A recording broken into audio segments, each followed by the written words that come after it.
For years, people have looked to Sweden as the gold standard of prosperity, a place where the economy seems to work for everyone, a place where healthcare is free, where education is a right, and where social equity is more than just an idea. For many, this is a dream, a perfect balance between work and life, freedom and security, wealth and fairness. This model of equity, inclusion, and state-backed support is why Sweden is often held up as the poster child of humane capitalism. It seems to marry market efficiency with social responsibility. But perfection is expensive, and someone always pays the price, and many Swedes are beginning to feel this. Not in data sheets, but in dinner tables, monthly budgets, and rent payments. One of the clearest signs of this pressure is the rising cost of everyday life. Even though global inflation began to cool after peaking in 2022, Sweden continues to experience persistent price increases, especially in essential goods. As of early 2025, inflation in Sweden hovers around 4%, notably higher than the central bank's 2% target. Food prices have become a particular flashpoint. Since 2022, the cost of groceries has surged by over 20%, according to Statistics Sweden, SCB. The average household is now spending nearly 30,000 kronor more annually on food, with basic staples like milk, cheese, meat, and bread seeing some of the steepest hikes. This inflationary pressure has triggered widespread consumer frustration. A grassroots boycott campaign called Sank matpriserna, lower food prices, has gained traction online, urging Swedes to avoid major supermarket chains like ICA and Coop. Protesters accuse these retailers of exploiting inflation to boost profit margins, pointing to reports that operating profits for ICA Gruppen rose in 2023 despite lower volumes. Social media platforms have become rallying grounds, with tens of thousands of people participating in no-buy weeks and organized shopping at discount stores like Lidl or Willys instead. Housing is another sore point. Sweden is currently grappling with an acute housing crisis, driven by a sharp decline in new construction. The number of new homes built has plummeted by more than 50% since 2022, the steepest drop in Sweden's post-war history. This construction slump has left the housing market in disarray with a growing gap between supply and demand. A recent report from the Swedish National Board of Housing, Building and Planning, Boverket, projects that Sweden could face a housing shortage of up to 700,000 units by 2030. The economic cost of this shortage is estimated to reach nearly 1,000 billion SEK in lost GDP and job opportunities, as construction projects that could drive economic growth remain stalled. For young Swedes, especially in cities like Stockholm and Gothenburg, purchasing a home has become increasingly unattainable. The average price for a home in Stockholm has surged by more than 40% since 2020, making it almost impossible for first-time buyers to enter the market. Even rental housing is in short supply, with waiting lists for apartments in major cities now stretching into several years. The lack of affordable housing options has fueled frustration, with many young people resorting to temporary, substandard living arrangements or moving back in with their parents. This housing shortage has also compounded Sweden's growing household debt problem. Swedish households now carry one of the highest debt-to-income ratios in the world, surpassing 170%. A significant portion of this debt is tied to mortgages, and with interest rates sharply rising since 2022, now reaching a decade high of over 4%, many families are facing increasing difficulty in keeping up with their loan payments. As of 2025, nearly 40% of Swedish households report financial strain due to their mortgage payments. In a country where home ownership has long been seen as a cultural cornerstone, this shift is deeply unsettling.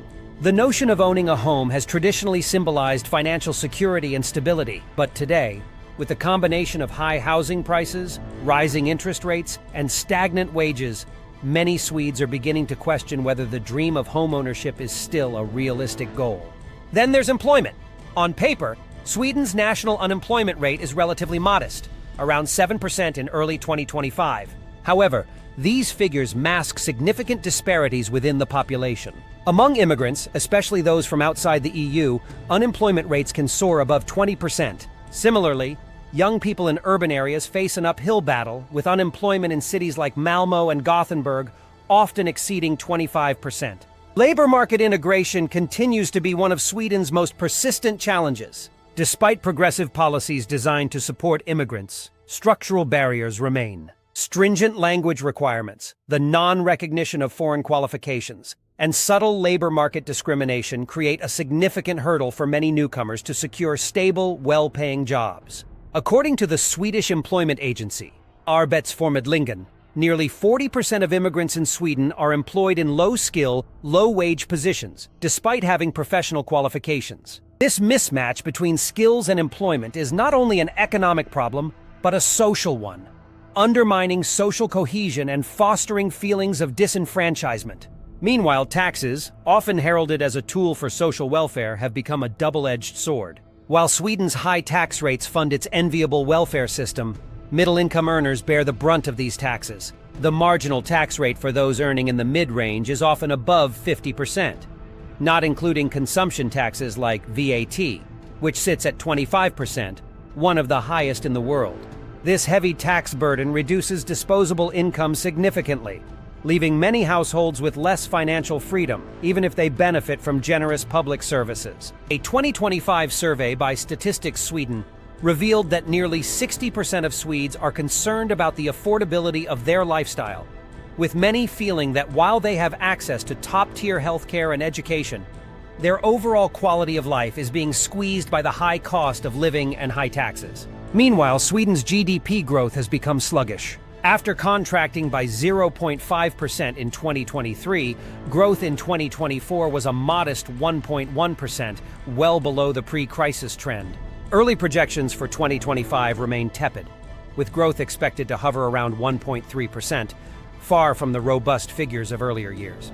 Sweden's export sector has faced significant setbacks due to global economic slowdowns and escalating trade tensions. One notable factor is the tariffs introduced by President Trump, which are set to hit Swedish exports hard. The U.S. remains one of Sweden's largest trading partners, and the recent imposition of a 25% tariff on European imports, including vehicles and car parts, is expected to hurt companies like Volvo, which rely heavily on the American market. Volvo has already signaled that the tariffs could lead to reduced profits and the need for cost-cutting measures, including potential layoffs. Sweden's green transition, while ambitious and globally lauded, is also placing a heavy financial burden on the economy. The country remains a leader in renewable energy, with investments in wind, solar, and hydroelectric power, as well as the goal of becoming carbon neutral by 2045. However, these transitions come at a cost, both in terms of infrastructure and subsidies. A potential game-changer could be the discovery of Europe's largest known rare earth element deposit in Kiruna,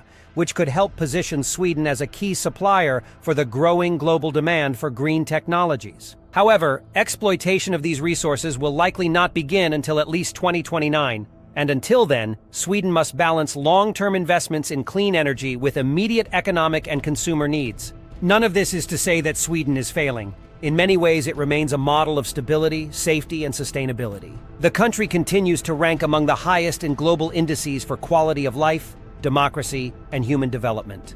Its welfare system, though under pressure, still provides extraordinary value in terms of healthcare, education, and social support. Sweden remains a champion of gender equality and innovation. However, the myth of Sweden as an untouchable economic utopia no longer matches the lived reality of many Swedes, who are feeling the weight of these economic pressures on their daily lives. In reality, Sweden's model is not perfect. It is ambitious, often admirable, but also expensive, complicated, and under increasing strain. The challenge for Sweden in the coming years is whether it can adapt without losing the heart of what makes it unique: a deep commitment to fairness, shared responsibility, and the common good. So the next time someone says, "Why can't every country just be like Sweden?" ask them which version of Sweden are they talking about. The one in the headlines, or the one behind closed doors?